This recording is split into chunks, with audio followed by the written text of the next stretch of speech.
না পাওয়াই ভালো, কিছু অপূর্ণ থেকে যাওয়া ভালো। জীবনে যত বেশি পাবে তোমার চিন্তা তত তোমাকে ধীরে ধীরে গ্রাস করবে। কেন শুনবে? তাহলে শোনো। আজকের আলোচনার বিষয় হলো না পাওয়া আর পাওয়ার মাঝে চিন্তা কতখানি থাকে। পাওয়ার মাঝে চিন্তা বাড়ে, কারণ চিন্তা হলো চিতার মতো, একবার যদি জ্বলন ধরে তাহলে আর থামে না। একটা ঐশ্বর্যশালী ব্যক্তি, একটা ধনবান ব্যক্তি, তার ঘরে প্রচুর ধনরত্ন, অনেক তার জমি জায়গা সম্পত্তি, তখন তার চিন্তা বাড়ে। কারণ যদি কেউ ন্যায় চুরি করে, সকাল থেকে সে এতটাই হিসেব কষে বসে যে তখন ভুলে যায় তার প্রকৃত সাধনাকে, তখন তার কৃপণতা বাড়ে, তখন মনুষ্যতা কমে, তখন তার মনে হয় এত হিসেব নিকেশ করতে করতে আরো বাড়াতে থাকে, আরো বাড়িয়ে যায়, আরো ধন সম্পত্তি বাড়াতে হবে। আমাকে প্রথমে গ্রামের বড়লোক ছিলাম, এখন এই এরিয়ার বড়লোক হতে হবে, তারপরে জেলার বড়লোক হতে হবে, তারপরে গোটা রাজ্যের বড়লোক হতে হবে। না, আমি সারা বিশ্বের বড়লোক হতে চাই। যখন একটু একটু করে তার ধন সম্পদ বাড়তে থাকে, তার একবারও মনে হয় না যে আমি এত ছুটছি, আমি কিসের আশায় ছুটছি, বা আমি এতটা ছুটছি, এতটা পথ যে ছুটে যাচ্ছি, আমি থামবো। সেখানের মধ্যে আমার সত্যটা কি, আমি কি?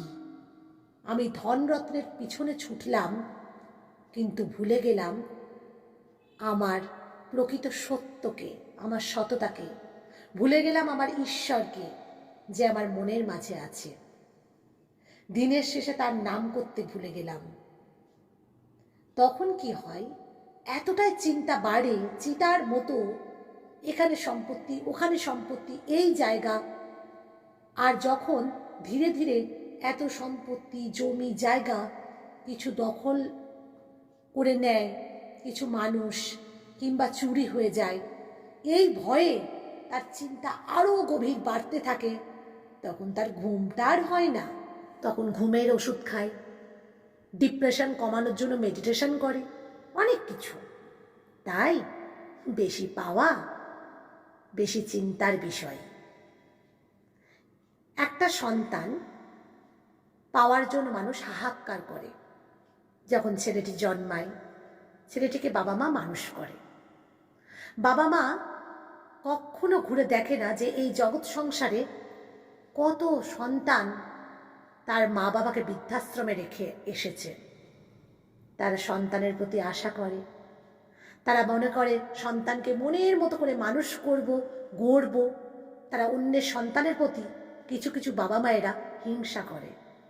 ওই সন্তান, ওর এত ভালো হচ্ছে, ও এত এগিয়ে যাচ্ছে, আমার সন্তান হবে না কেন?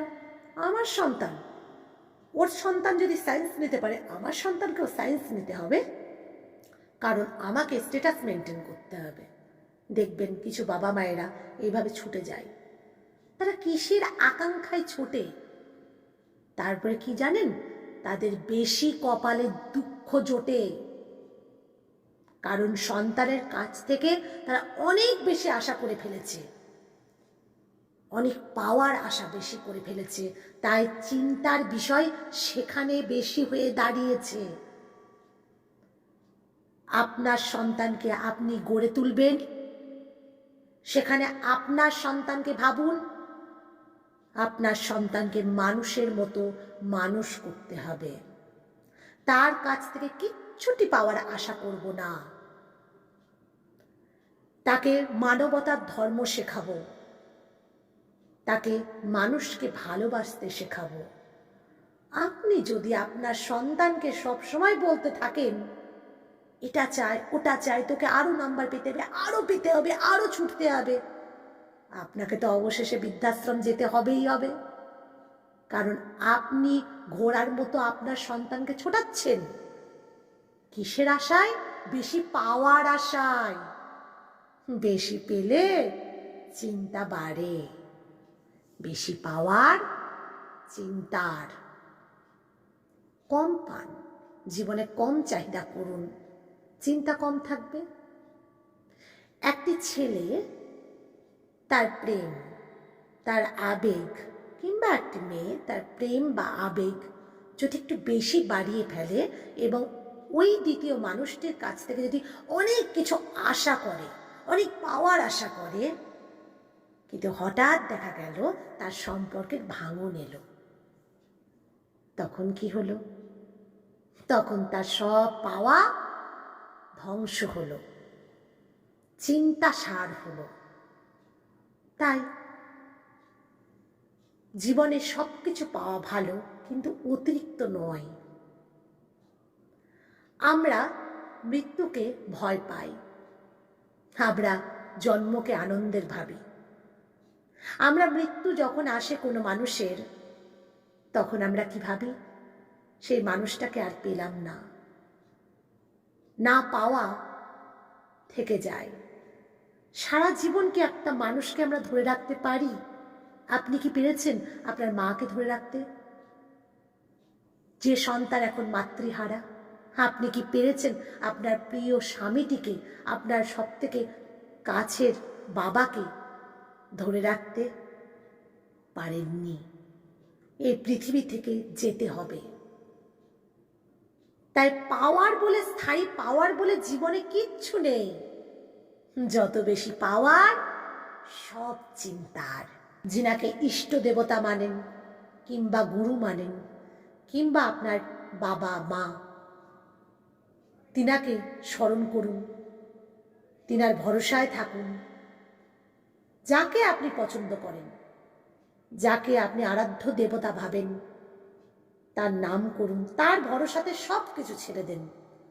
দেখবেন আপনার সব ভালো হবে। সবশেষে বলি, সকলে ভালো থাকুন, সুস্থ থাকুন।